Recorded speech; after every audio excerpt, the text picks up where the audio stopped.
Right. Well, welcome everyone. Welcome to our third Lit Spotlight session. We have some speakers from Rustici Software joining us today. I'm going to give people a couple minutes just because I know everybody's probably coming from one meeting or another and may have needed a very short break in between things. So I'm going to give people a couple minutes to jump in and join us before we really kick off and get rolling here. But so glad that everyone was able to join us on this this lovely Thursday afternoon or morning for most people. Time is I think, relative. although who knows, we may have some people who are in the afternoon or evening time frame as well. We've I know, Chris, you're over on the West Coast, so this is a little bit on the early side for you, but try to kind of pick that time that's like in between It's all the perfect. things. I work Central Time hours so that Okay. my afternoons are free for me to be a child and go play outside every day. So I'm, Oh, I'm living my best life. that's awesome. I love it.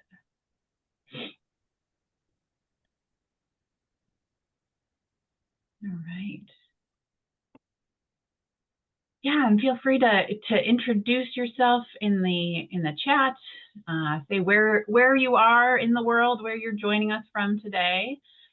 I am here as if my picture might be small depending on which Zoom configuration you're using. Well, and I'm also sharing my screen, so you probably can't see me so well. But I'm joining from Ann Arbor, Michigan, the Ann Arbor, Michigan area, which is where TorranceLearning is headquartered. So we are gray and cloudy outside today, but nice and sunny on the inside as we're happy to be here with all of you. So well, I will, with that, I think we've given enough time for people to join. I'm going to kick us off on our third Spotlight session. If you haven't been able to join us for the other Spotlight sessions, there are recordings available on what we're calling the Lit Library. So you can go back and catch up on some things that you might have missed. We've got some interesting sessions there.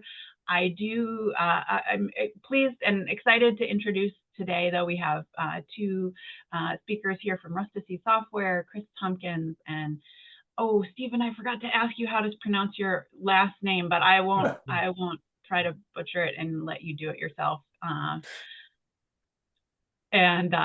let both of you actually introduce yourselves, because you know what to say about yourselves far better than I did, and y'all don't need to listen to me ramble off and read a pre-written bio. So I'll just pass it over to you. So excited to have you today to talk about parsing content and using AI for that, and how step number one seems to be the most troublesome in the process. So Awesome. Thanks, man. Appreciate it. Hi, everybody.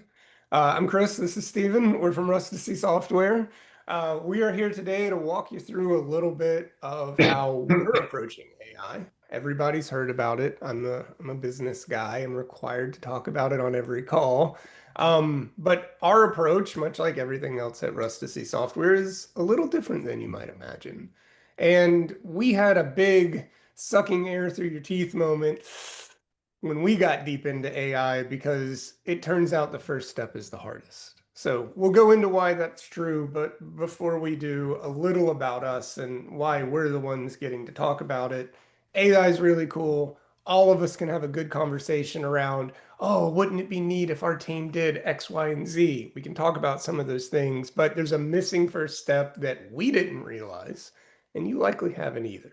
So we're going to talk about parsing content, and we're going to talk about how to actually go do all the cool things that you guys have in mind. But about us, why are we here? Well, Rustici Software isn't necessarily a household name, but we are behind the scenes almost everywhere in the e-learning industry. So chances are, if you've used popular authoring tools, if you've used mainstream learning management systems, anything in between, you've used a piece of our software tucked away behind the scenes. We effectively help e-learning products play nicely with one another.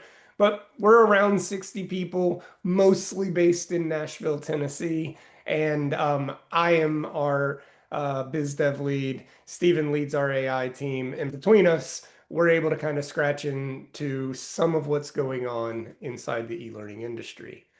We get everyone to play nicely through some tools in the toolbox that you might have heard of, like SCORM, AICC, XAPI, CMI5, and Rustici software largely participates in those communities. We help write those standards. I serve on 2 different IEEE boards that are pushing XAPI and CMI forward in the world, but all to the end of helping e-learning companies get along. So it's not a new thing. Rustici's 20 something years old at this point, and so are the standards. And for the uninitiated, you might look all the way back to 1998 and go, AICC is old. Why do we still use that? Oh my gosh. It's okay. When it comes to interoperability, helping 2 competing software platforms get along, it is the only time I can think of in technology where something's age is its strength. All of us are technologists. All of us want to buy the latest and greatest to get us through that curve and get us as much life as we can out of some of these things. But when it comes to interoperability, we've got to have something that everybody has agreed to and implemented. And when that happens, well, the ship turns slowly. So AICC and SCORM 1.2 might be 2 of the oldest standards in the world, but they are also the most used here in 2025, and that is okay. They are both packages that move between learning systems, that play and track consistently everywhere. And once those things are kind of generally adopted in the world, it has a lot of life, a lot of utility. And I know there are instructional designers and compliance managers that say, but when we want to do all these other things, yes, these standards, though, are somewhat evergreen. They do a lot. It's not perfect, nothing ever is. And in my personal life, when folks are like, what is SCORM? Why are you talking to me about this at a party? Like, what is wrong with you? Generally speaking, all of us bump into interoperability every day. The MP3 is to the music industry what SCORM and AICC and some of these standards are to the e-learning industry. We can save our song as an MP3. It'll play in your iPhone or your Android device or your car or on Spotify, and no one looks at me as a member of the band and says, you're the nerd, go make an MP3. We use an authoring tool and we save it as a file, and when you hit the triangle button, it works. That stuff exists in the e-learning industry, and that is what this continuous timeline is. There are new music standards in the world, but not all of them have the same ubiquitous use as the MP3, and the same is true for the e-learning industry.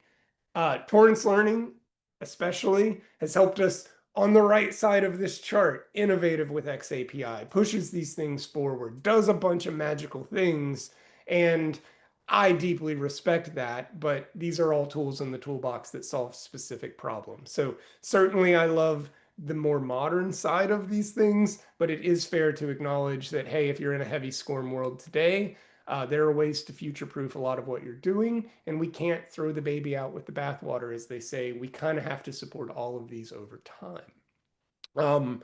You might ask, well, but how long could SCORM possibly last? I'm using CMI5 and I want the world to change. And I say, well, I mean, how much longer will we use an MP3? How much longer will we use a PDF? How much longer will a .xls be our spreadsheet? These things move over time, but it is a glacial speed. And the work that TorranceLearning specifically is doing towards XAPI and CMI5 could help us accelerate ourselves into a new world. But I am a neutral source of advice here, and these standards are all being used at once. And just because it's old doesn't mean it's not going to be a good fit for purpose for what you do. So Stephen and I constantly cringe about some of these things because we're living with all of them at once. And when we start to enter the world of modern AI, well, some of this old stuff's going to have to be drug into the future with us.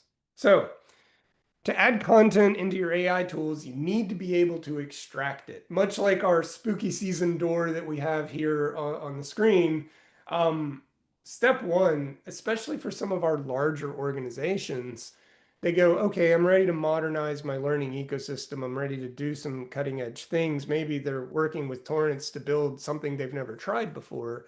But we end up in a situation where, well, I've got X thousands of courses already in my library. I can't possibly open all of them and reauthor all of them. That would take human years of work to accomplish, and we kind of got to get this done in the next quarter. So opening an existing published SCORM or AICC, or even to some degree a CMI5 package, can be really important.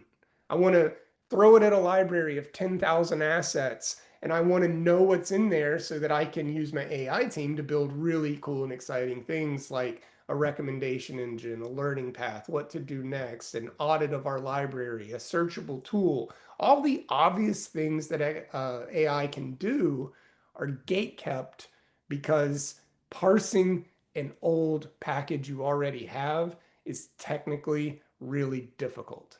In fact, Rusticians were super surprised when we first approached this because, oh my gosh, we thought about all the cool things AI could do and dove straight into that and completely ignored the challenge of, well, it turns out that while these standards have been widely used and implemented, the standards themselves are very pedantic and prescriptive about what it means to complete and pass fail status and score and bookmarks and all the things we care about, but the standard does not govern how you must publish the zip file itself. Opening it, looking inside it, creating a transcript, parsing what's going on in this package isn't prescribed by any of these standards. And when we start to extract the content from the zip file that you have in SCORM or AICC, it turns out how it's bundled up in the folders and how it's managed inside that zip file is completely bespoke.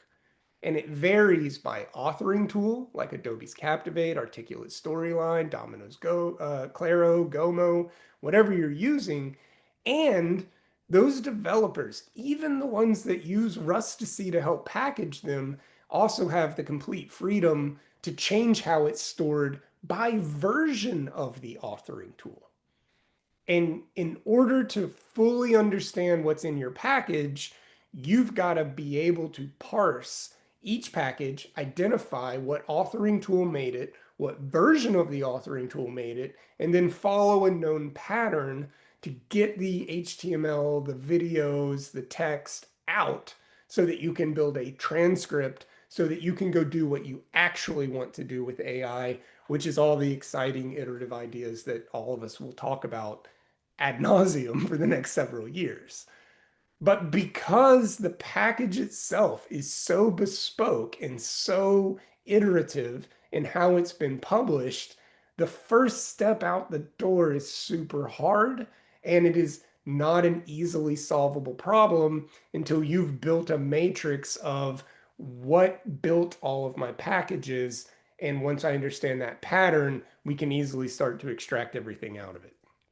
So you can't easily just scan your content. You can't just upload it into any LLM or ChatGPT type of environment and say, what's in there? Because in the standards world, for those who participate in these things, standards govern by shoulds and musts. You should put your package in this way is different than you must put your package this way. And all of the bundling rules in the standards are shoulds, which means it's a suggestion and not everybody follows it. Each standard itself is different. When I say SCORM, I'm actually being a little broad because I'm super lazy in the way I talk, but I'm actually referring to AICC HackP, SCORM 1.2, SCORM 2004, second, third, and fourth editions, as well as CMI5. And each of these standards is completely different in how they bundle things up. They all hate one another, and there's no backwards compatibility among any of them. So even if you're trying to parse a traditional off-the-shelf library or maybe a legacy library you're bringing with you, you're dealing with 6 standards out of the gate, and you're probably dealing with at least 15 authoring tools making each one of those, each of which has its own version history. This is a complicated problem that seems very simple on the surface, but is really difficult. And the deeper down the rabbit hole you go, Metadata is stored differently between all of them, and how you bundle these things up begins to matter immediately. So that's the problem. That's the challenge. And even for us who deal with it all day, it's pretty hard. However, there are ways to get around it. And if you're just doing things on the surface, I use AI at work. That's all great. But I also use it in my personal life. One of my hobbies, I wrench on cars. It's a terrible hobby. I do not recommend it, but I enjoy the problem solving nature of it. And AI is kind of like how I used to call my dad. Yo, I'm having a problem with XYZ. What do you think? I actually have dumped everything I know about my hot rod into a ChatGPT file, and it can give me repair procedures. It can help me walk through. And when you're dealing with a basket case like mine that has parts from like 7 cars crammed into one car, that's actually a pretty good sanity check. And I sit and talk to ChatGPT about how to fix my vehicle all the time because there is no help and no one is coming to save me. I do find basic problems easy to parse, but I was once working with it on a positive crankcase ventilation issue.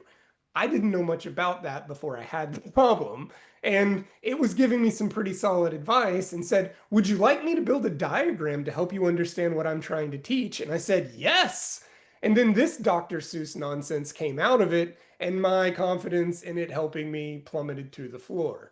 Stephen might not know a ton about PCV problems, but I think we can all agree that this diagram is not accurate or helpful. And the deeper we get into AI, even across, e-learning stuff that's more germane to what we all work on, I think it's pretty great today at solving basic problems and helping you ideate and do things around it. But if you get into really niche, complicated technical things, you should check its homework because this stuff can be a little less than helpful when you're really arms deep in a problem and trying to get into the nitty gritty. So, parsing is important because without that basic foundation, I think a lot of our AI projects might get pretty imaginative and you might end up with some Dr. Seuss stuff on the other side. So that's my general overview. Luckily, I have Stephen with me, and Stephen gets into the weeds every day. And if it's all right with you, buddy, I'm going to stop sharing my screen. And why don't you run us through some like actual AI projects so that folks can get a better understanding of what I'm trying to share here? Sure, absolutely.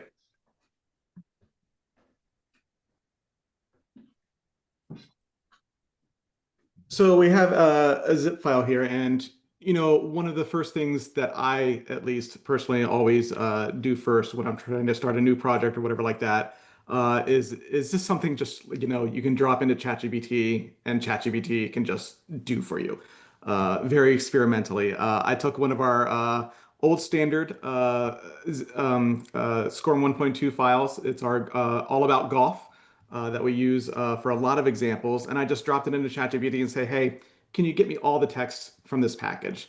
And it goes through its iteration of, inspecting. It looks like a zip file. Would you like me to extract all the things or just some of the things? And I said, hey, just give me all the files and the contents within them. And it went through and it did it. It, found each one of the HTML files.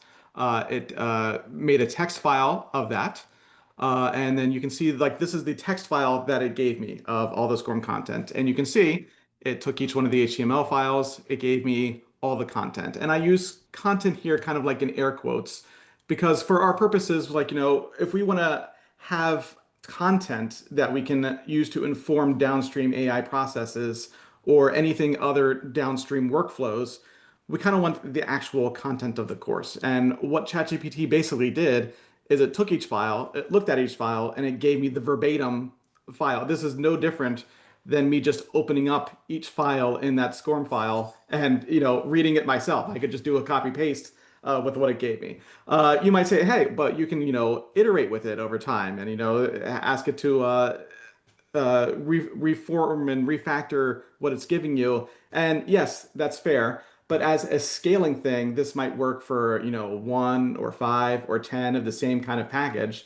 But once you get down into like, yeah, hey, you have a content library of 1,000, 5,000, 20,000 courses, this gets very impractical very fast. Also isn't practical is at some point you're going to hit a limit of ChatGPT saying, hey, no more files until you pay me $200 for the pro plan. The era of all you can eat $20 ChatGPT stuff and all these other services is kind of coming to an end. So we went down a process of like, how can we have broad support for parsing packages across all these types of learning standards, as Chris alluded to, packaged versions, that kind of thing, and then still like if we find something we haven't accounted for, use AI to come in and kind of save us a lot of time parsing that stuff. So what we did is basically we took some of the top generation tools, Captivate, Storyline, the Gomo tools, Rise, and basically we sat down and we reverse engineered them. Said like, okay, here's the output that it gives. Let's go through all the JavaScript files. Let's go through all the HTML files and see how this package is structured, and then just write a parser for it so that anytime you drop a Storyline file in there, you get an output that says, hey, here's all the content from that Storyline file. Great. What the pitfalls we ran into also, every time Storyline or Captivate or all these other tools come out with an update, we have to update the parsers. So it's a constant chase of having the latest and greatest versions and to get the latest and greatest content out of these tools. So that's where kind of AI comes in now. And we built a couple AI tools, and I can show you here. So if I go to that golf course simulator again, I am launching now an AI agent that's going to open up that, and let me turn on the agent console here. So it's opening up this SCORM file. I haven't told it it's a SCORM file. I haven't told it anything about this package. I said, here's a zip package, get me the content from it. And it goes through and it correctly surmises, after I scroll down a little bit here, it's looking at all the files. It's looking at all the JavaScript files and say, hey, okay, this is a SCORM file. It has, here we go. It has, it's a SCORM 1.2 format. There's an entry point.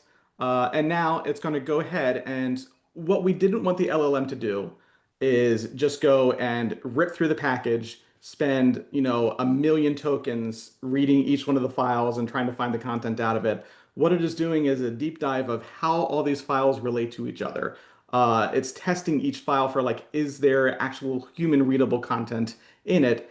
And then it's making a plan. It's making a plan to build a parser for that content instead of actually returning to you the content. So you can see at the bottom here, now it's going to create an extraction program for this particular piece of content. We wanted a way we could drop in a package, get the content out of that package, but also have a template that if we ever saw that kind of package again, we could just use the parser instead of using AI over and over and over again. So I have an example of, this is when it's all done. You can see it created a task list for itself. And on this other window, it's going through each one of these task lists. It's building an actual node program.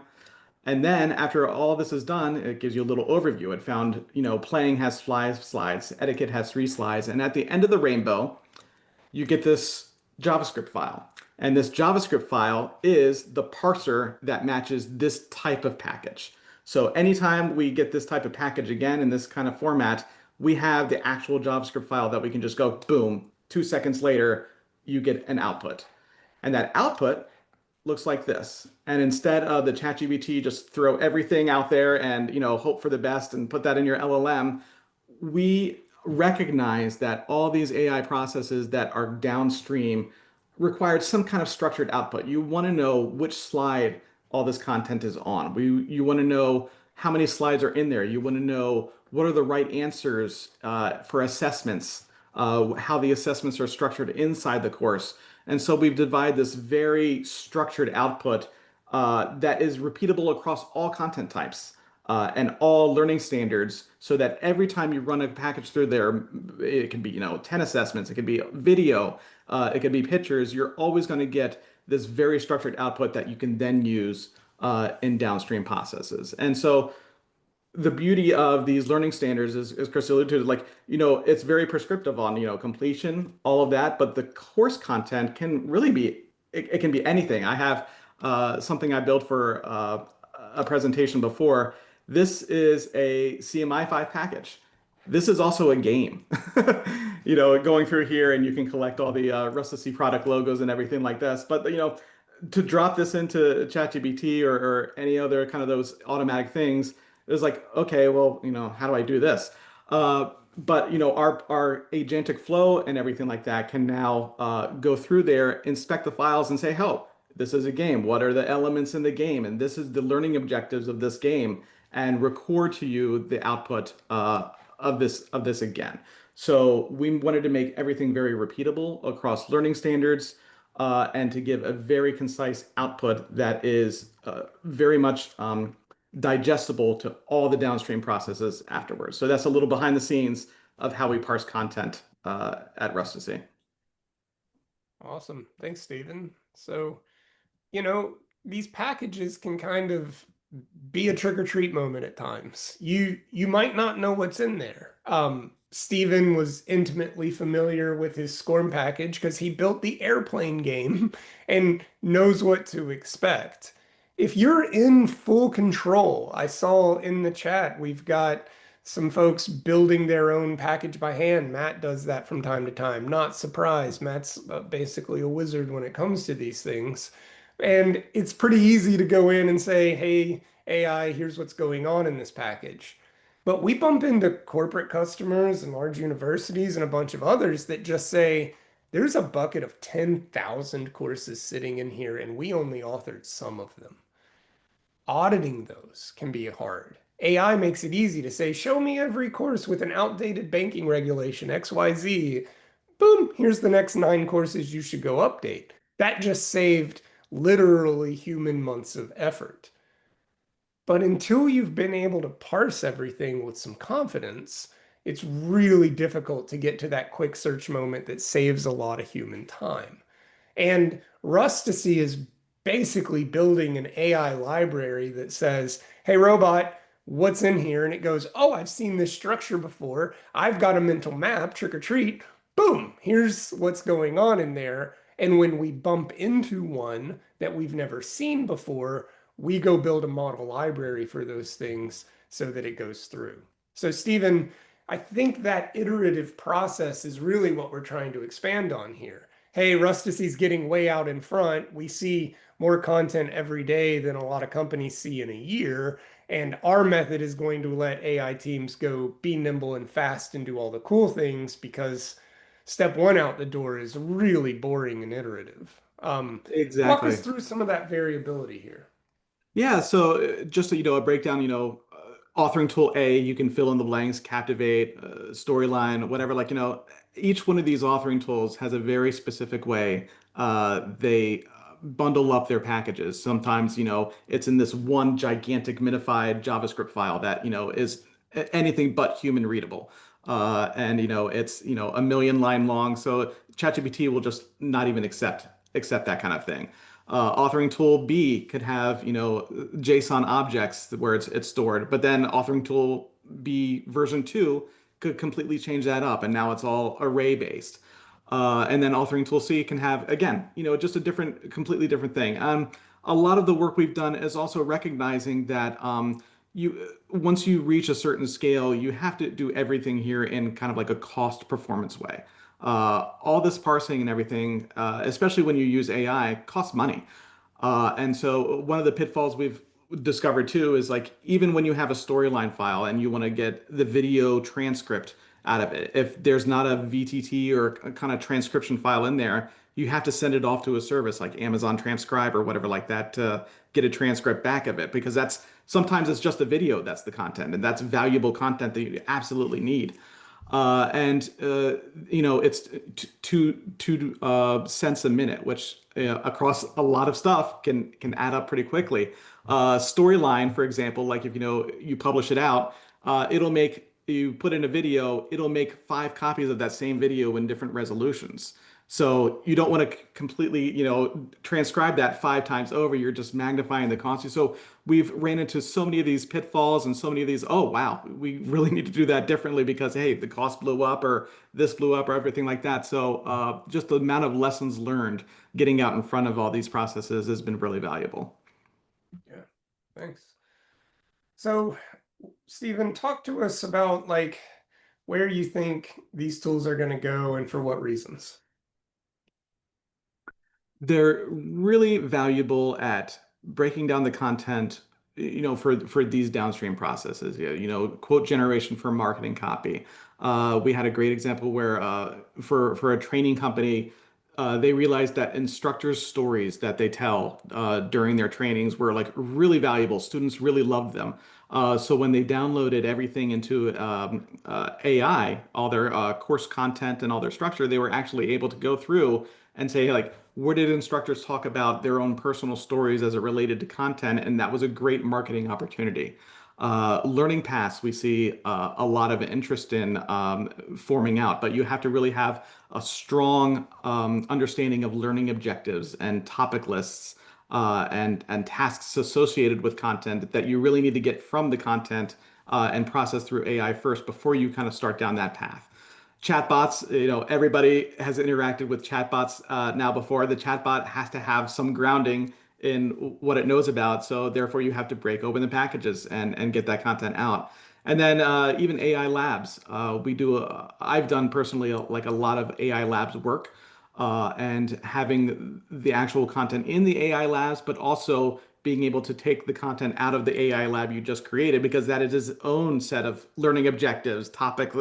It's all, coming through all this content kind of layers onto each other. And so having parsing, we keep saying it's the first step, but it is such an invaluable step to anything that comes down the pike. Yeah, thanks.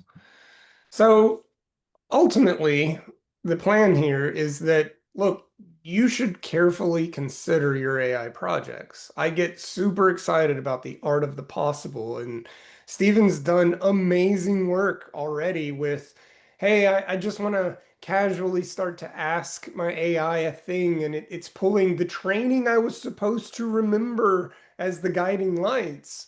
And if you're in full control of every package you've ever made, if you're a Matt on this call that's done it all by hand and fully understands how to parse all of those things, that's fantastic. And you have a pretty good shot at doing some really clever AI things within your organization.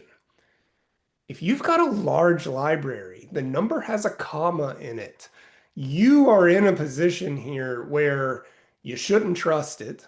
AI is going to parse it and do some Dr. Seuss stuff on the other side and transcribe a bunch of videos and run wild and jack up your costs without you knowing it. Stephen, would you ever just set it free on 1,000 courses and let it go and spend No, money on your behalf? not No. at all. Um, and that's kind of what Rustici here is aiming to do. We can help you parse large libraries out of the gate. Sure, we do some generative stuff on the other side, but that's not really our end in mind. I want to be able to do the boring work that comes with very real risk to cost and give those teams everything they need from a library of legacy content so that they can go build the next gen tools. The boring stuff on the other side is us, and that's pretty germane to Rustici. Ask us anything really is our attitude. So even if you're facing these problems, hey, we're not necessarily here to sell you on these things, but we are here to help you understand and grok what is going on and say, hey, you should consider XYZ.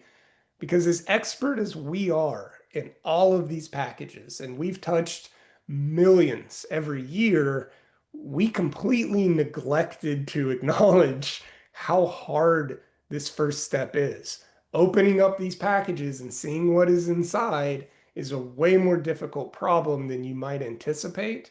And if you're skeptical about those things, Stephen and I would love to talk to you about it. We're not consultants. We're not here to sell you a study on these things, but we've got some tools here that should let your team get up to speed, meet the deadlines that I know a lot of you are facing with, hey, we gave you budget, we gave you a timeline to go build AI, how are you doing?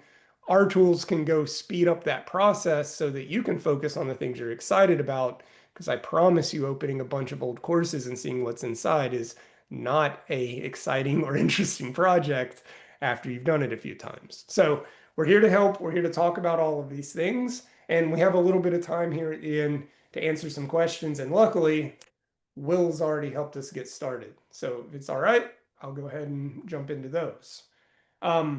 Stephen, this one's mostly queued up for you. Will was asking, what AI tool were you using that showed you building that parser? Sure. That is a highly customized Claude agent Awesome. using an Anthropic model right there. Awesome.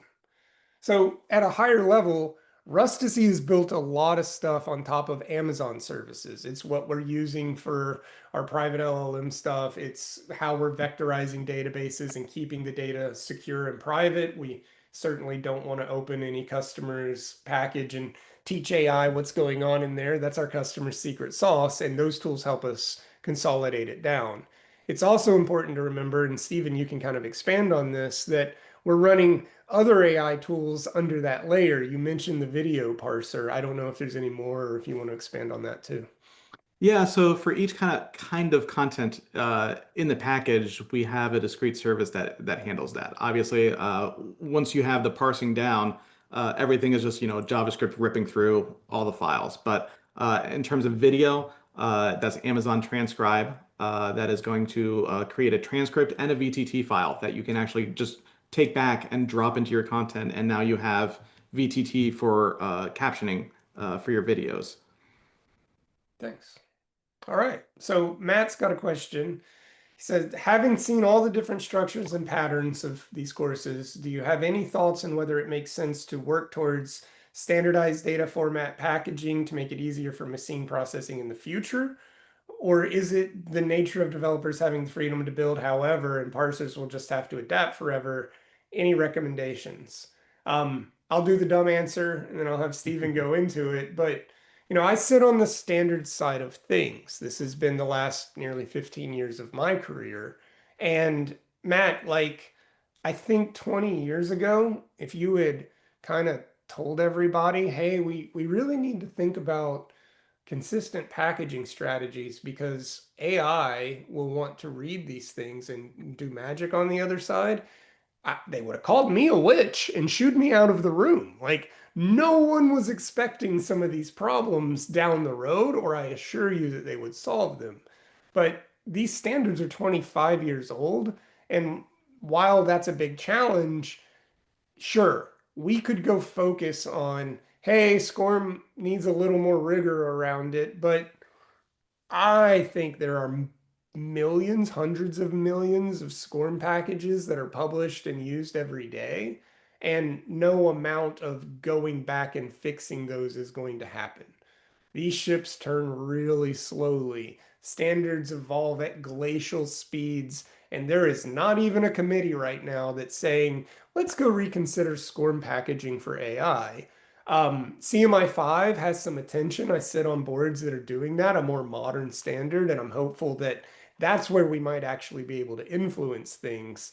But abandon all hope of SCORM and AICC making a change for the better because there is so much legacy content. Every authoring tool on the planet would have to be involved in that problem and updated in the exact same way. And I think you're looking at 10 or 15 years of effort to get it to where it needs to be. And instead, a clever parsing tool that understands the written library of existing content is a better way to tackle that problem. It's actually something AI can do at scale versus changing a standard for the better, which, guys, I do this stuff all the time, and I'm skeptical that we could do it under any timeline that makes sense. Stephen, any thoughts around that? Yeah, no, that's a great question because that's actually something we've given a lot of thought, or me personally given a lot of thought about. If you take a look at the wider web and how people are thinking about how their content works with AI, there are a couple standards that have come out of that. Like for example, documentation sites. You know what you do when you're iterating on something inside ChatGPT or whatever. Like you copy and paste the documents and documentation into it that way. Well, all these documentation and service providers and now AWS and all these people have kind of realized like this LLMs.text standard where they can take their documents and put it into a standard that LLMs can really easily read and digest all that kind of stuff. I think it would be a phenomenal idea. However, Chris shares the reality of it. But if you were talking about unicorns and rainbows down the street, uh, it's a great solution to if just e-learning standards adopted like something like an LLMs.text that you have complete freedom to make your packages whatever you want. But at the root of every package sits this little text file that has all the content nicely arrayed and Markdown or whatever have you. That would be awesome. We wouldn't need generator after that, but yeah, I don't see that happening anytime soon. Yeah, and um, I think it's completely glossing over like the level of pedantry involved in writing standards and creating what goes in that text file. And like I sit on calls where I am absolutely the dumbest human being in the room, and the level of specificity that democratically everybody would have to agree on to make that text file uh, scares me. So I think like that's aspirational and something that I know for a fact next gen standards are talking about and considering really well. But as Matt put in the chat, and I think it's a great analogy, the horses have left the barn. It's dark, and those horses have sharp teeth. You get bit trying to corral some of this stuff back together for very legitimate reasons. And there's a lot of highly technical kind of considerations to make when you do unify, which is the hard part of standards at all. So I think it's probably going to be easier to have AI go corral and wrangle all of those things together and treat everyone like each course is special and its own perfect thing than it will be to convince every human on the planet who uses these tools to save everything pedantically into a text file into the same format. Um, I want to see that happen, but I think Stephen and I are probably more skilled at convincing robots to work for us than convincing the planet to work for us. And that's just the nature of, helping people play nicely with one another. It looks like Matt's got another one. Thank you, Matt, or Will rather. A different topic. I saw a conversation online where someone claimed they used AI to quickly wrap content as a SCORM package without needing an authoring tool. I guess it was pretty simple content like a video, but it made me wonder how reliable it would be. I'm going to give you the dumb answer. I'll let Stephen talk about it more, but uh, I think if you're just doing basic stuff, wrap a video, maybe, maybe. Couple things happen. Number one, test that package. While it might seem like, oh, these standards are written in a way to help a computer programmer write a spec, there's a lot of variability. Shoulds and musts matter right away. And in all of Rustici's tinkering, yeah, you might be okay out of the gate, but it does not hold water when you start to get into step one, the four things every SCORM package should do: report, time, completion, pass, fail, and score. If you need individual answers to questions and whether they're right or wrong, called interactions, it gets a little more crazy. And if you're doing anything beyond like 4 or 5 slides and you need nonlinear paths and a pretest and a post-test, abandon all hope. So on the surface, maybe, but authoring tools are so ubiquitous right now. They're cheap and easy. Why would you take on the risk of wrapping something as a SCORM package using AI when you could easily drop that video into a tool of your choice and save it out as SCORM? Regardless, the test advice: SCORM Cloud is a free Rustici software tool. Everyone on this call can have a free account. And if you are tinkering with SCORM authoring of content via AI, go for it. But it should play and track in SCORM Cloud exactly as you expect it to before you have the ambition of putting it into an unknown LMS and having it just work. Any advice there, Stephen? Yeah, just to echo what you like. The beauty of standards is that everybody knows about them and everybody can read them. We don't hold the secret sauce over what SCORM is and how SCORM works. All these LLMs know exactly how SCORM works. So yeah, it would not surprise me in the least that if you dropped a video into ChatGPT and told it to make a wrapper that is SCORM compatible around it, it could do that, in a heartbeat. Doing a full authoring course, again, then you get into all the complexities that Chris has talked about. So yeah, on the very simple side, one HTML page or one video wrapped in SCORM, sure, I can fully believe that. A whole authored course like you would find out of Storyline or Captivate or any of those tools, that gets a lot more tricky, and you're actually just wasting time than just, getting the tool and building it yourself inside there. Now, I have seen a different approach, Will, that might actually be pretty interesting, which is we have other colleagues who are generatively creating content, scripts, videos, all the assets, and then also using AI to then pipe it into the authoring tool and using the authoring tool to publish it as a better funnel for your workflow. So I don't know what the right approach is. This is all pretty new and novel. But again, test, test, test, test, test, test. These experiments require interoperability, and the way you approach those things should be consistent and work in SCORM Cloud for free at all times. And if you start building these assets and they're not playing and tracking in SCORM Cloud the way you want, abandon all hope. You've reached a level of fiddling that will not save you time, money, or effort. All right. I think that's not only all of our questions, but kind of the time we allotted for this. So thank you all. I'm really grateful that you took the time to walk through these things with Stephen and myself today. Ask us anything really is our attitude at all times. TorranceLearning, all those folks are friends of ours and know how to find us.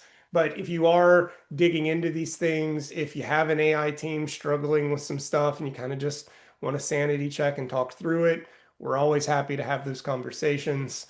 Ask us a lot of questions. That's exactly what we're here for.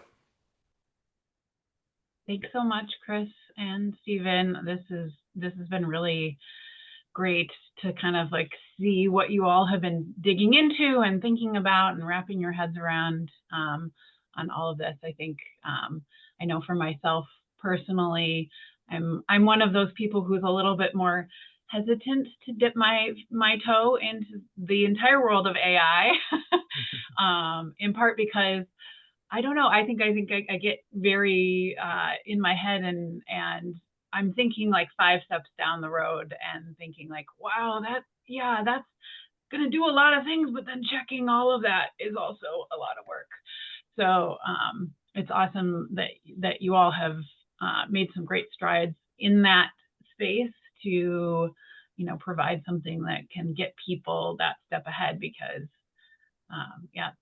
it's a lot of work that goes into even the thing that you think, oh, AI is going to come in here and save the day and make it so much easier for us. But I just wanted to close us off. Thank you. Yeah, thank you so much for everything you shared. I wanted to close us off by just sharing a little bit with everybody here, because not everybody may be aware of some of the stuff that's been going on with LIT over the past month or so, and then what we have coming up. So just like a quick recap, we kicked off LIT and our fall LIT experience back in September with LIT Lab, which we did this 2-week hackathon. Then we were on our 3rd of our LIT Spotlight sessions. So we've got one more coming up, which I'm going to give you a little bit more information about in just a second. But I also wanted to let you know and keep you aware that in spring, we have some more LIT planned. So we're going to start with a LIT Lab kickoff on February 5th. So we have kind of like varying different experiences and ways for you to plug in with LIT. Which I forget, I have to say what it stands for, Learning, Innovation, Technology. So whereas we were in the days of XAPI cohort, really focused in on XAPI, and it was XAPI and a thing, and XAPI plus another thing. And now we're kind of like broadening that. We want to talk about all of it together. So Learning, innovation, technology. Let me just quickly give you a picture of what's to come. Now, I know, Chris, you mentioned, you know, you're on all these IEEE boards and with a bunch of people who are talking about all the ins and outs of things. And so I think that Shelley might be talking a little bit about what you were talking about there with creating those standards and coming together. So he's going to be speaking to us about the Total Learning Architecture Study Group and the work that they are doing right now to document the TLA. So that'll be on Thursday, November 13th. We'll have a registration link that we'll send out to everybody for that event. And then, of course, one of the things that we strive to do as part of LIT is create community. And so what we really would love to do is bring people together in person. So we would love for you all to mark your calendars. I know you all are interested in coming on out to Michigan in May of next year. So keep that on your radar. We would love to see you for our event, which we call This Party is Lit, which will be next May 8th, 2026. So we're already in the planning mode for that. Oh, and my screenshot got cut off our logo there on the side there, but just want to just quickly sign off by saying, you know, catch up with what we've done in the past. You can find it at torrancelearning.com/lit/library, or you can stay in the loop on all things lit by signing up on, I think most of you have already signed up on torrancelearning.com/lit.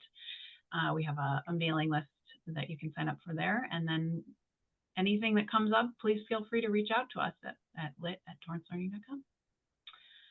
That's my spiel. Thank you so much, Chris and Stephen, for speaking to us. Our pleasure. Today. We're going to put the recording up on the Lit Library. So anybody who registered and missed it, but it's also then available if anybody wants to watch it, registered or not, and they can enjoy it for days to come. All right. Thanks, everyone. Thank you. Thanks, everybody. Have a great day.